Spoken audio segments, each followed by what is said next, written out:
আমি তো বিটিসি তো দ্বীপ প্রায় মাহে মাহে 1000 টাকাই নহয় বিটিসিত আমার রাভা রিসার্চ শিক্ষকসকলে কাম করে এনেই ফ্রি কাম করে আছে বেচারা অথচ রাভা হাসমত 5000 7000 বঢ়াই দিছে যদি রাভা হাসমৰ 50টা শিক্ষকক রাভা হাসম অটোনমাস কাউন্সিল 6 শিডিউল নহয় তাহলে যদি 6000 7000 মাহে দৰমহা দিব পাৰে বিটিসি বিটিআৰ যদি 6 শিডিউল ইমান ক্ষমতা সম্পন্ন বিটিআৰ আমাক এইখিনি অনুগ্ৰহ কৰিব নোৱাৰে নেকি কিয় নোৱাৰে আমাক ইমান অবহেলা আমার প্রতি সুংসুংসে কিসা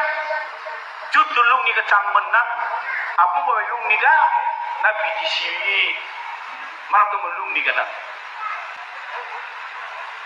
এতিয়ার সময় হয়েছে ইন্টেলেকচুয়াল হওয়া বুদ্ধি জ্ঞানের যুদ্ধ এই যুদ্ধ তো তৰবালেৰে নহয় অকল ৰাজনীতিৰ অস্ত্ৰেৰে নহয় বুদ্ধি আৰ জ্ঞানেৰ অস্ত্ৰেৰে যুদ্ধ কৰিব লাগিব এতিয়া যুদ্ধ গেছে নেকি না বিটিসি না ডিপ্ৰিৰ সামনে পাকাই এটা সত্য কৰেও